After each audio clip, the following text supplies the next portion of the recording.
Now it's time for updates from sports stories across the globe. Ebi Iomon joins us. Good morning, Ebi. How are you today? Good morning, Vimba. I'm doing very good. And good morning, Rufai. Good morning, Dr. Abati. Well, yeah, thank you. We'll begin with a Nigerian story. Well, it was the Super Eagles B team who suffered a 1-0 loss to Senegal in their opening game of the African Nations Championship. Now, the team led by Eric Chell, who went viral as it started the game in Zanzibar, dancing to hit song by Nigerian Afrobeat star, that's Charlie Poppy, were unable to finish the game with a win. The first half ended without goals, but it was Senegal, the defending champions, who took the lead through Christian Kobe 15 minutes from time. The victory puts Teranga Lions at the top of the group with 3 points, while Nigeria are rock bottom. The Eagles will face Sudan in their second Group D game next Tuesday. Meanwhile, the other Group D fixture saw Congo hold Sudan to a 1-1 draw. And after the game, Eric Chell reacted to the defensive error. Let's take a listen to him. Our children have been treated, and I know I speak in mind of the whole of Africa, that we've been looked after. Our children have been treated, and I know I speak in mind of the whole of Africa, that we've been looked after very well. Thank you very much. The relationship between Algeria and Nigeria has always been solid. These games will only go to foster stronger relationship between Algeria and Nigeria, and I know I speak in mind of President. Well, away from that, Nigeria has officially been awarded the hosting right for the second African School Games set for 2027. Now, the announcement was made yesterday in Algiers following a competitive bidding process that saw Nigeria triumph over other strong contenders, including South Africa and Kenya. Team Nigeria concluded the first edition of this event, finishing with 25 medals comprising 6 gold, 10 silver, and 9 bronze medals across 10 different sports. Nigeria ranked 4th on the log behind host nation Algeria, followed by Egypt and Tunisia. Now we'll move back to football, where former Arsenal footballer, that's Thomas Partey, has been granted conditional bail after appearing in court on rape and sexual assault charges. Now, the 5 charges relate to 3 women, and the offences are reported to have taken place between 2021 and 2022. Partey denies all the charges against him. His case has now been transferred to a Crown Court for trial. He is due in court on September 2nd. Now, the 32-year-old was first arrested in July 2022, though he was not named at the time, and continued to play for Arsenal while investigations were ongoing. The Ghanaian international spent 5 seasons at Arsenal, but has now agreed a deal with Villarreal as free agent. Now look at some more transfer stories as well. Benjamin Sesko has reached total agreement with Manchester United on personal terms. It will be a 5-year contract until June 2030. Now, talks between Manchester United and RB Leipzig are ongoing as both clubs work towards finalizing the transfer fee. If completed, Sesko will become one of United's market signings of the window. While for Wilfred Ndidi, his Leicester City spell may be coming to an end as personal terms have been agreed with Besiktas. Now, the Turkish club await clarification on exit details with Leicester City in order to get the deal done. The Nigerian defensive midfielder joined the Foxes in January 2017 and has featured in 303 games since scoring 18 times. Meanwhile, Manchester City are preparing a bumper new contract offer for Rodri that will see him become the second highest paid player at the club after Erling Haaland. It is a part of a strategic effort to fend off Real Madrid's sustained interest.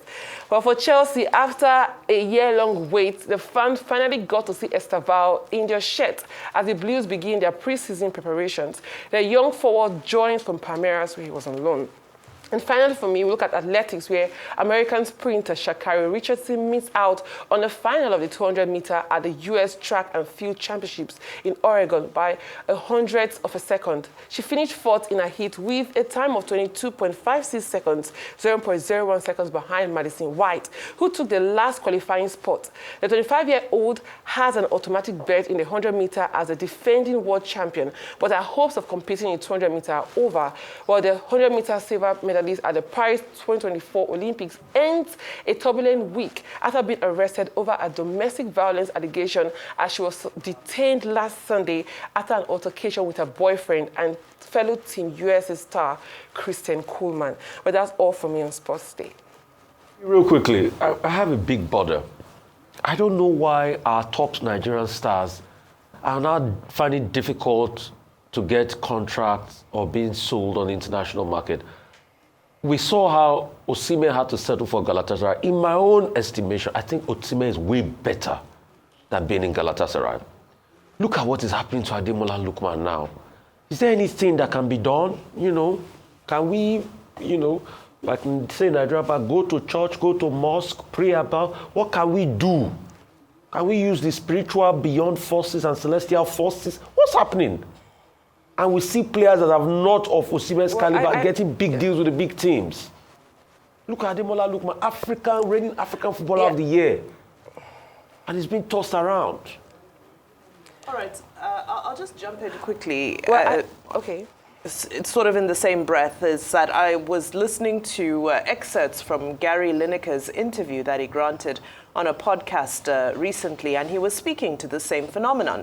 And first, he started by praising Osimhen, saying that he believes that if Osimhen was in the Premier League, he'd definitely be top three in terms of that the number 9 position. However, he said that he's heard rumors from members of other teams and agents that the issue with Osimhen is that they have concerns around his character.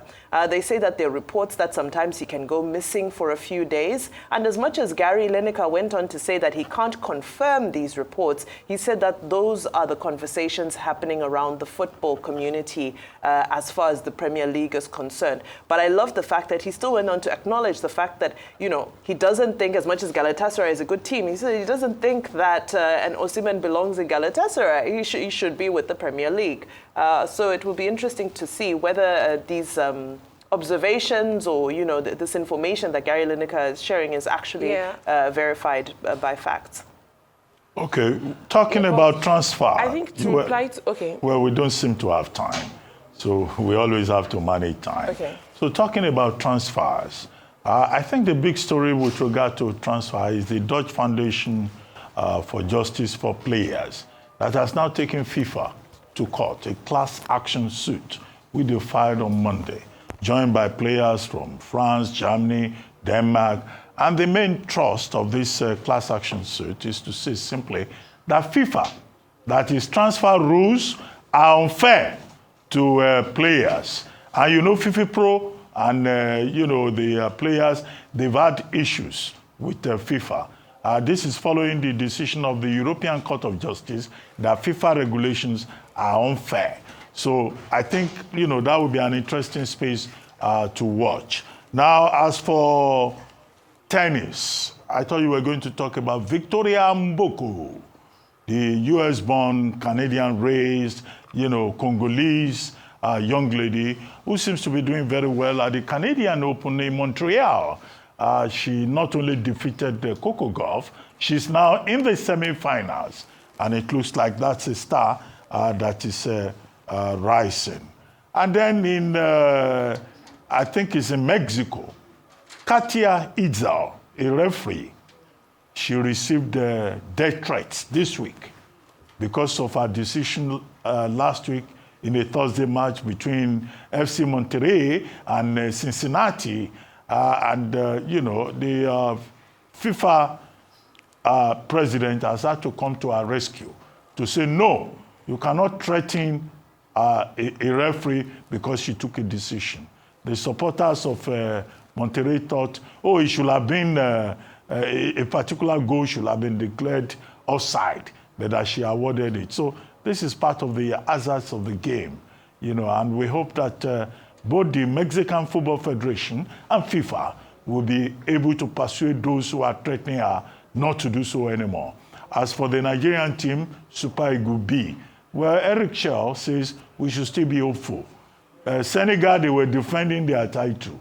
So they beat us 1-0 yesterday. But we would like to encourage the Super Eagles B in the Chance Championship to just have hope, as their coach has said, and we expect them to improve.